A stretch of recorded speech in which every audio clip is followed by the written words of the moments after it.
Kabupaten Ponorogo terletak di bagian barat Provinsi Jawa Timur dan berbatasan langsung dengan Provinsi Jawa Tengah.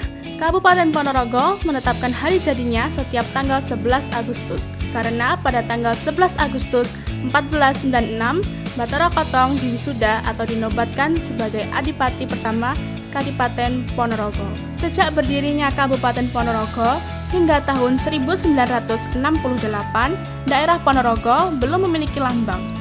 Lambang daerah ini dinilai sangat penting karena dapat merepresentasikan identitas visual Ponorogo, serta dapat menjadi sarana untuk menggambarkan nilai-nilai, citra, dan kekayaan budaya yang dimiliki oleh Ponorogo. Hingga pada tahun 1968, pemerintah daerah Kabupaten Ponorogo menyelenggarakan lomba pembuatan lambang daerah Ponorogo. Dalam lomba pembuatan lambang daerah Ponorogo ini, ditetapkan Bapak DRS Mangun Utomo sebagai pemenang dengan desain lambang terbaik dan memiliki filosofi yang dalam, serta mencerminkan nilai-nilai kehidupan masyarakat Ponorogo. Lambang daerah Ponorogo terdiri dari 11 bagian, yaitu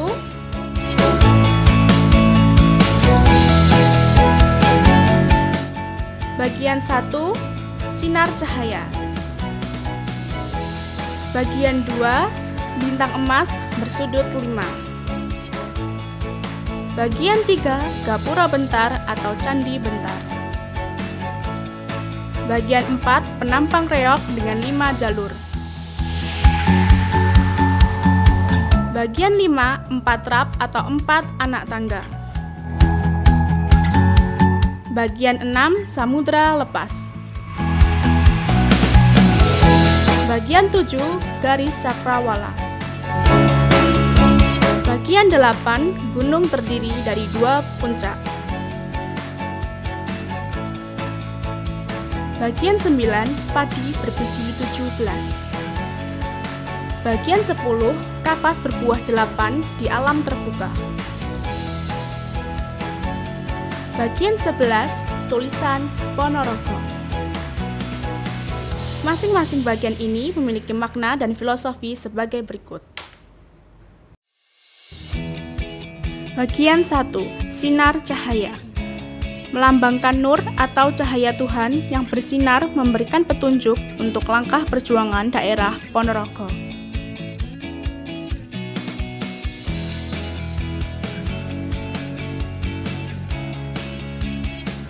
Bagian 2, bintang emas bersudut 5. Melambangkan masyarakat Ponorogo yang religius, bertakwa kepada Tuhan Yang Maha Esa, dan bermaksud pula sumber sila-sila yang menjadi falsafah negara Republik Indonesia serta sebagai sendi pengayoman, ekonomi, politik, seni, dan budaya.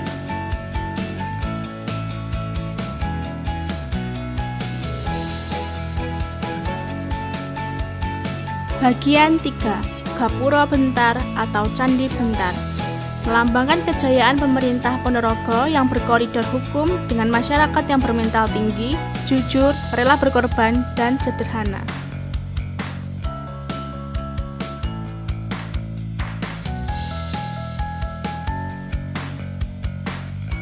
Bagian 4, penampang reog dengan 5 jalur. Melambangkan kesenian asli dan sejarah Ponorogo yang mengandung kepahlawanan.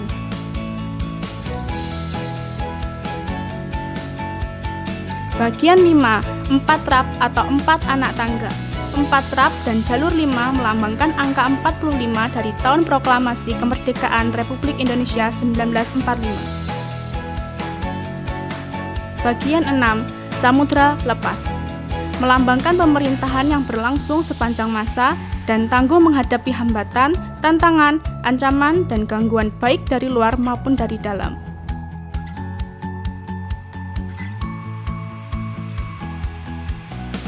Bagian 7, garis cakrawala. Melambangkan tugas yang harus diselesaikan dengan penuh tanggung jawab. Selain itu, cakrawala melambangkan cara pandang manusia yang terbatas, tetapi tetap harus berusaha untuk memandang dengan cara yang indah dan penuh kebaikan.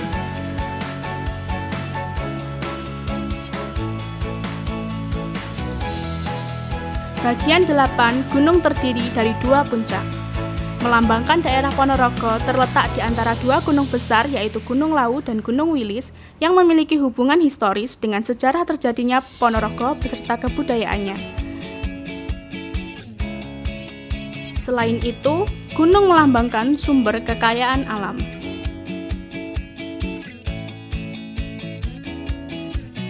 Bagian 9, padi berbiji 17. Angka 17 mengesankan hari dan tanggal proklamasi kemerdekaan RI, sedangkan padi melambangkan kesejahteraan.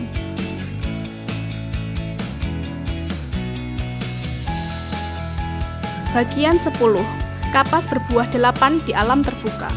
Angka 8 mengesankan bulan Agustus yang merupakan bulan proklamasi kemerdekaan Republik Indonesia. Sedangkan kapas melambangkan kemakmuran, kesuburan alam, dan kejayaan yang terdapat dalam hasil bumi.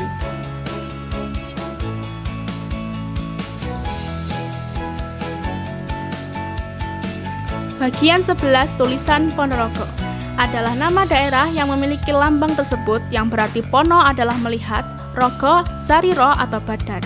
Adapun arti seluruhnya adalah mawas diri dan berbuat karena benar. Selain itu, Panraga Sekar memiliki arti persembahan bunga yang menggambarkan keharuman di Ponorogo. Assalamualaikum warahmatullahi wabarakatuh. Pada hari ini kami dari Dinas Perpustakaan dan Kearsipan Kabupaten Ponorogo melalui bidang layanan dan informasi perpustakaan dan kearsipan mengadakan penelusuran arsip tentang pembuatan lambang daerah pemerintah Kabupaten Ponorogo di rumah Bapak Mangun Utomo. Dengan adanya kegiatan ini diharapkan menjadi bahan pendidikan dan penelitian untuk pelestarian arsip di Kabupaten Ponorogo. Tim penelusuran arsip dari Dinas Perpustakaan dan Kearsipan Kabupaten Ponorogo berkesempatan untuk berkunjung ke rumah Bapak Mangun Utomo. Seperti apakah bincang-bincang kita bersama Bapak Mangun Utomo, sang pencipta lambang daerah Ponorogo? Itu saya terima kasih sekali lagi kepada Tuhan bahwa saya merasa senang, merasa bersyukur karena masih ada kesempatan saya walaupun sedikit nanti urun rembuk kepada yaitu pemerintah daerah Ponorogo, khususnya di Dinas Arsip Perpustakaan Ponorogo. Untuk itu semoga penjenengan nanti bisa mengambil manfaatnya apa yang dari saya yang hubungannya dengan Pak? Lambang daerah. Oh, lambang daerah dan atau juga logo Grebek Suro Ponorogo. Mengapa? Ya saya terima kasihnya karena tahun 68 saya membuat ini. Ceritanya ya. Nggih. Anunya itu. Monggo. Identitas. Nggih, ya. Saat ini jadi, kita bertamu ke dalam Bapak Mangun Utomo. Nama lengkap beserta gelarnya menapa nggih Bapak? Ya, Dokter Andes itu. Dokter Andes. Sarjana lama tahun 78. Dokter Andes Mangun Utomo. Ya, Mangun Utomo. Okay. Saya itu U-nya ulama. Zaman dulu gitu. Saat menikah umurnya ya, sekarang 84. Usia saya 80 tahun. Agustus memasuki 85 tahun di tahun 2024 ini. Ya, itu kepada Tuhan berkenan memberi kesempatan saya untuk ikut memenuhi apa yang diperlukan oleh pemerintah Kabupaten Ponorogo. Semoga bermanfaat. Amin. Untuk sekarang dan selanjutnya. Saya pernah membuat lambang daerah itu ya, lambang daerah itu. Jadi tahun 68 itu saya gubernur itu Pak Wahono. Besok pagi akan peresmian dan sebagainya di sini, termasuk di SMP di. Nah, saya jam 3 itu yang di ini loh, di Peringgitan ini loh, kan sekarang masih ada. Itu semalam itu, jadi itu sampai ngecatnya. Saya jam 3 ambruk jatuh karena ininya semplah, mejanya semplah oleh Gudono Gejo kalau anaknya sopo sing perempuan itu igek di kopi susu. Ya kali itu saya minum kopi susu dan sebagainya. Jadi saya dengan Jadi ini mengenai peran saya itu seperti itu, dan yang hubungannya dengan apa namanya, dengan apa yang diberikan Tuhan kepada saya. Saya itu pada waktu itu ada lomba membuat lambang daerah. Mengapa latar belakangnya? Jadi latar belakangnya ada banyak mahasiswa itu tanya ke Ponorogo, yang di Semarang, yang di Jogja, di Surakarta, di Malang itu Ponorogo ke urung duwe hari jadi ya piturutnya itu. Jadi saya kemudian ya usul kepada daerah, kemudian diadakan lomba itu, dan kemudian di samping apa namanya ada lambang daerah. Nah, tentang lambang daerah itu pada saat itu memang lambang itu dibutuhkan menurut saya. Tidak ada daerah yang tidak mempunyai lambang. Bagaimana cerita awal pembuatan lambang daerah Kabupaten Ponorogo meniko? Ini karena ya banyak pertanyaan mahasiswa ya ke sini juga di daerah, saya ngomong dengan beliau-beliau. Ya kalau begitu harusnya daerah yang mempunyai ide membuat lambang daerah itu, atau yang disebut sekarang logo itu di luar itu ada ahli logo. Apa artinya logo? Kalau di sini istilah pertama kali dulu yang ngetren itu adalah lambang daerah, karena orang Jawa lambang itu perlambang. Daerah sini apa perlambangnya yang sudah dan yang akan datang, itu diskrepensi and now and yang akan datang. Itu apa yang diperlukan, perbedaannya biar ngono zaman wangker ngono, terus zaman sekarang biar itu perbedaan yang ada dengan yang diciptakan apa lah pada waktu itu. Kemudian kita ya usul, kemudian dia dapat lomba itu, saya termasuk ikut menjadi peserta. Kalau saya ikut menjadi juri kok orang dan nanti kan isinya itu kan membutuhkan sesuatu. Nah, juri kan pengetahuan juri, tapi isi daripada perlambang yang akan datang, perjalanan hidup yang jenenge desa Warok, desa Reok, desa apa itu tidak bisa terekam di sini. Ya, jadi karena isinya perlambang, kita membuat sebuah gagasan ke depan. Apa gagasan depan yang relevan dengan kebutuhan hidup manusia sebagai individu, keluarga, dan masyarakat bangsa Ponorogo, desa Warok, desa Reok, dan tingkat nasional. Ini identitasnya itu harus ada jelas seperti daerah lain gitu. Kemudian itu. Nah, saya menjadi peserta. Dari peserta itu kalau dulu saya pernah tulis apa ini apa? Yo. Okay. Itu pesertanya 200 saya pakainya. 200 orang. Ya, dan kemudian saya membuat 5. Identitasnya lain, tapi identitas sesungguhnya beda. 5 masuk semuanya. 5 masuk semua di final. Kemudian dari 5 itu dipilih-pilih, ya salah satu lah yang akhirnya ya seperti ini itu. Nah, jadi latar belakangnya. Karena apa?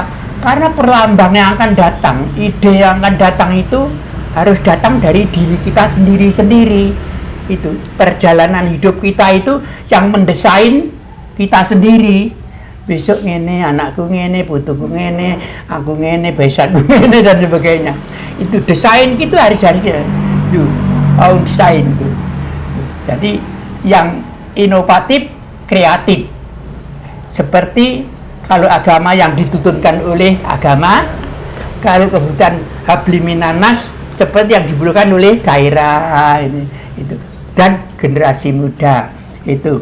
Nah, ini lalu saya ikut, alhamdulillah ringkesnya saya dapat yang dipilih juara ya, 1 seperti itu ya. Hadiahnya 15.000.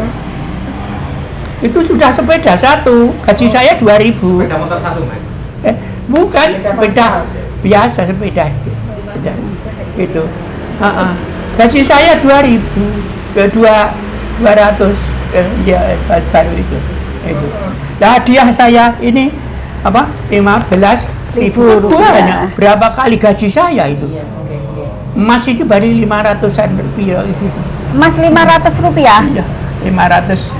Ya 500. Ini saya beli 325. Itu. Mas Miro ya kan. Ini tahun 68 saya dan sebagainya. Jadi latar belakangnya karena ingin membantu Bapak Kismat. Sebelum itu saya kalau cerita itu ngipi kok dua iPen di desa. Saya kan dari sini di Keteng sana itu desa di rumah orang tua saya kok ngipi. Jadi saya itu kok datangi harimau besar tua dari barat itu rumah saya itu tua segini loh. Saya tidak dikacau, bukan Allah, alhamdulillah, kowe nyapa nyangku aku, kowe nyapa nyangku aku. Karena sejak kecil saya itu tidak dididik takut dalam penciptaan ini. Peran saya ya pencipta, membuat, mendesain, mendesain itu sampai terwujud, ikut dan sebagainya. Dan Tuhan memberikan kepada saya. Inspirasi dari pembuatan logo ini sendiri dari mana, Mbak? Ya dari saya sendiri. Mencarinya gimana? Mencarinya? Iya. Baca Quran ini, dan surat. Untuk prosesnya berapa lama untuk bisa ketemu logo yang indah ini, Pak? Gitu. Jadi kalau itu tidak ada jangka waktu kira-kira 3 bulanan itu sejak ada pengumuman seperti itu. Lalu saya karena aku golek jadi Yuri karena ditunjuk begitu. Aku rasa jadi Yuri ini teh sing jadi poro-poro saking kabupaten dan sebagainya itu. Tapi golek ditanya isinya lah, insya Allah isinya itu kontennya itu dari saya, dan saya bisa melahirkan apa yang menjadi kewajiban saya sebagai orang, sebagai penduduk itu terhadap daerah. Karena itu urutannya seperti itu. Jadi apa itu tadi?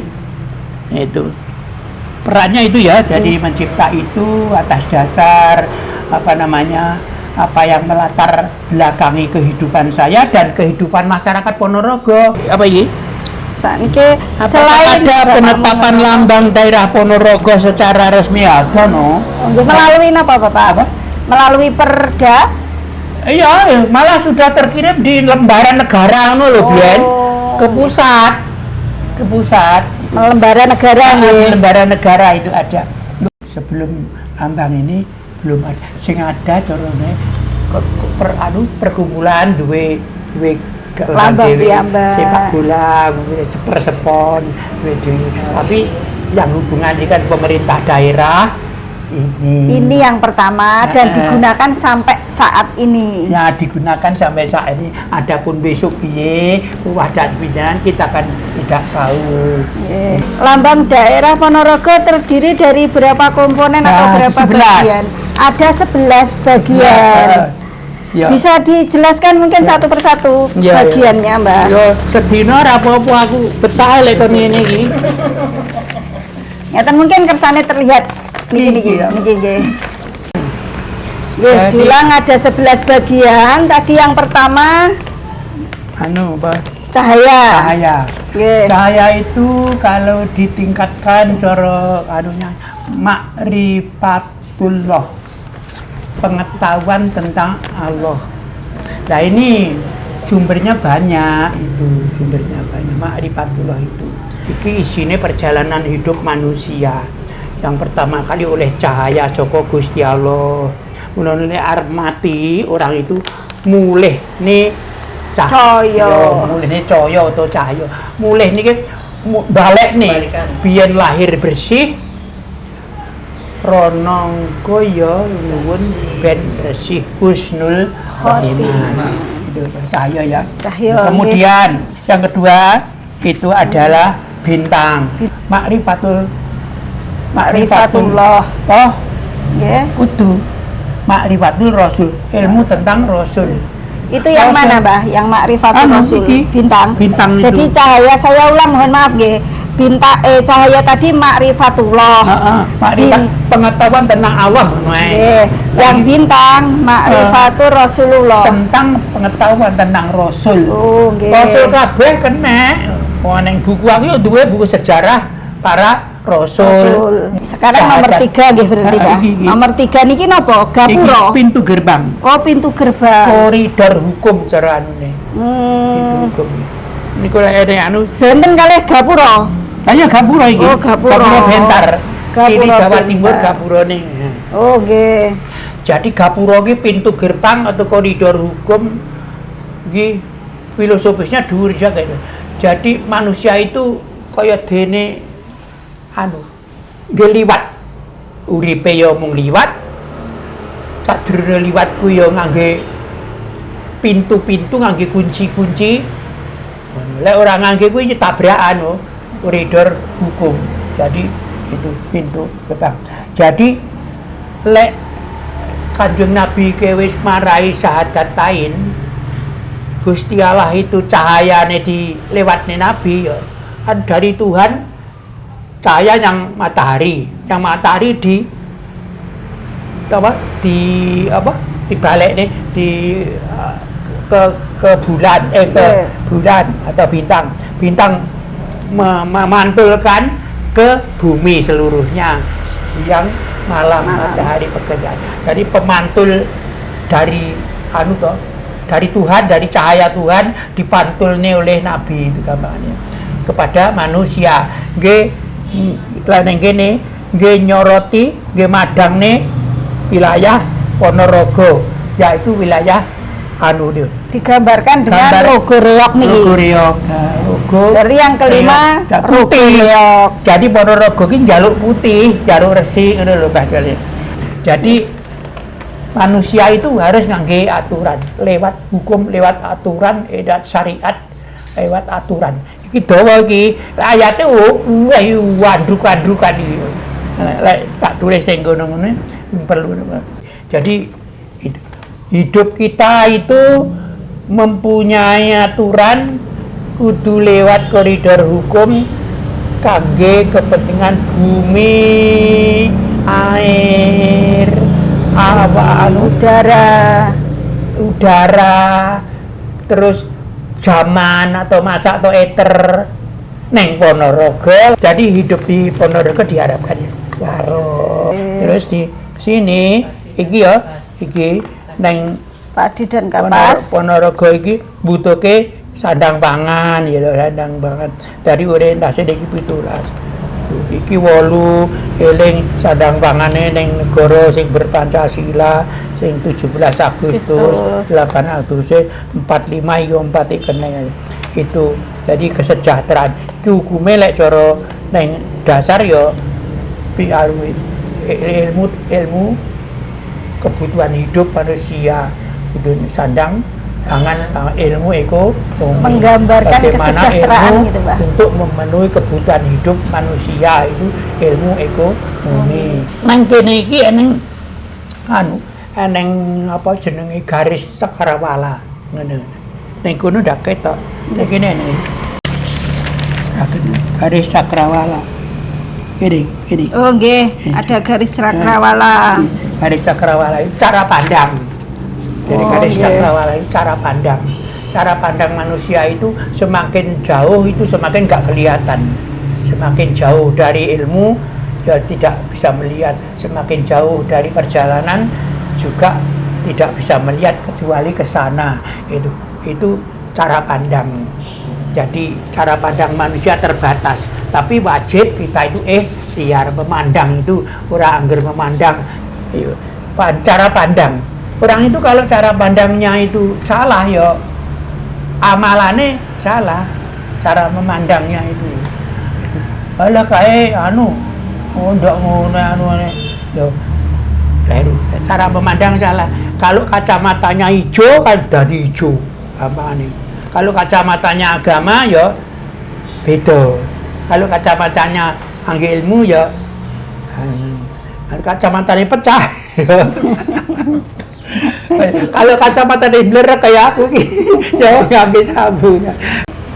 Itu kan ya Cakrawala. cakrawala dengan ini dari kaca cara pandang. Jangan sampai cara pandang itu kan ya, cara pandang itu sing memandang itu belum tentu mata loh ya. Kan kadria hatine dari mata turun ke hati. Waiting tresno. Ngesore kuwi iki ngesore kuwi eneng sampur iki anu. Artinya cara memandang itu dengan cara yang indah. Kaya main tari. Wiroso rasa wiraga manut wirama. Nah niki kok wonten gambar gunung niki, Mbah? Gunung kuwi kadang kekayaan alam kita. Itu ceritane gunung kuwi enek cerita dhewe.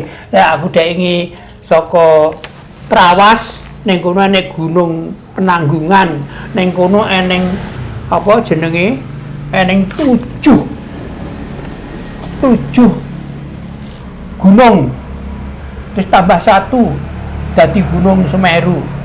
Lah iki lek cara wong diparakne wong Jawa biyen wis ngerti ato broto no iki wisan. Nah lek tak parane rono. Nggih Serawung kuwi iki Senasa Brotone seneng piye belione. Itu terus Gunung Penanggungan itu puncaknya Gunung Mahameru sing jaman Hindu biyen yang Bathara Guru ke kokono digawa yang Jawa goncang terus gawa rene kuwi lek di saka segi agama Hindu utawa kepercayaan Jawa kuwi. Tapi ning kono kuwi kok ngangge siji apa jenenge Penanggungan. Berarti kono akeh tempat gitu apa anu barang iki wong ibadah zaman-zaman wis akeh juga. Penanggungan ki tempat menanti. Sakniki wonten niki samudra niki napa, Mbak? Samudra itu.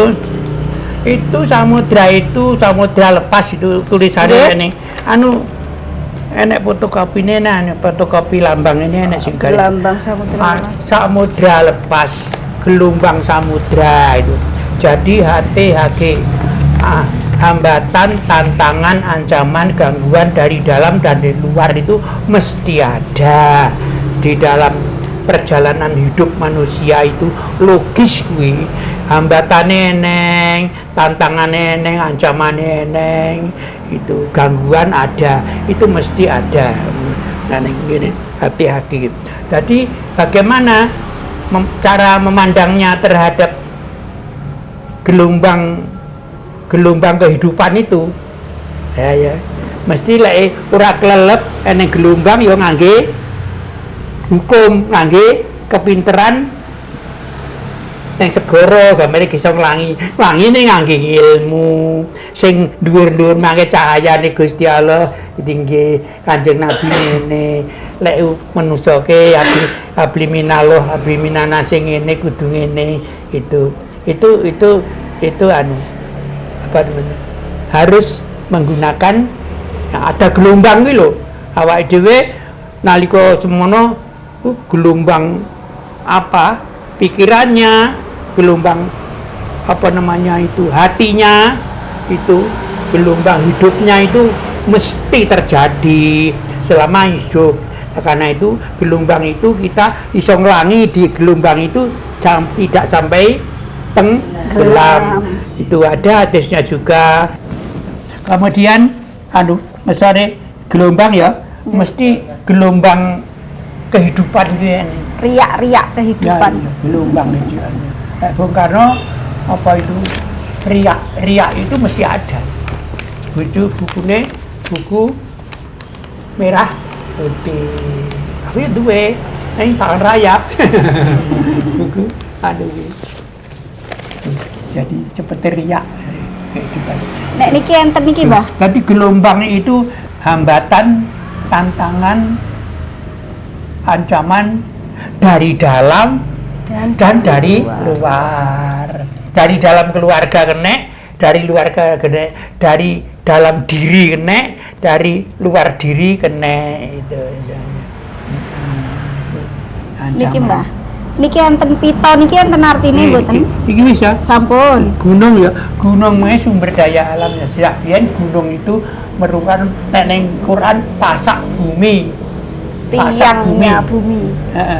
Pasak bumi.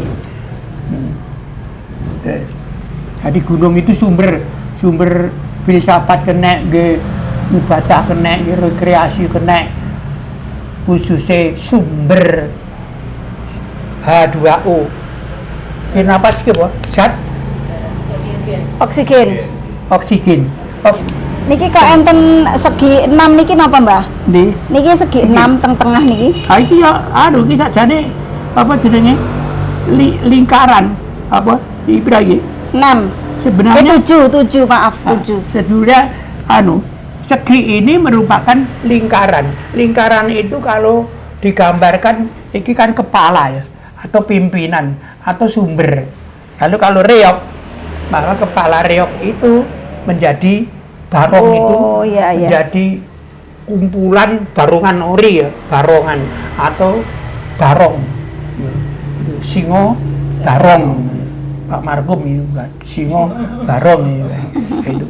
Jadi barong itu adalah kepala seni, kepala yang indah, kepala yang di situ itu ada 7 hal ini. Ciluru, telu, papat, 5, 6, itu. Kira itu. Tapi di samping itu ada 7 yang lain, dalam perut ada 7, Fatihah 7, Adan 7, yang Mekah itu 7, Tawaf Sa'i 7, Langit Sapitu.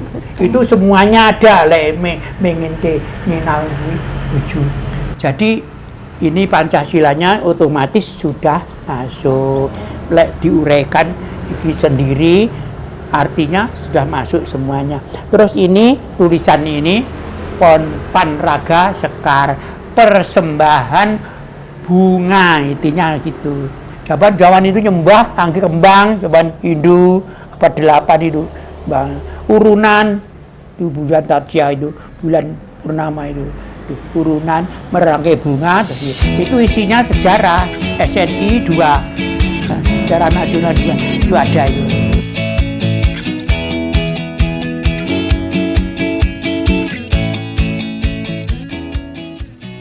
Demikianlah kisah dan filosofi lambang daerah Kabupaten Ponorogo. Terima kasih Sobat Arsip telah membersamai kami dalam penelusuran kali ini. Sampai jumpa di penelusuran berikutnya ya. Salam arsip dan salam literasi.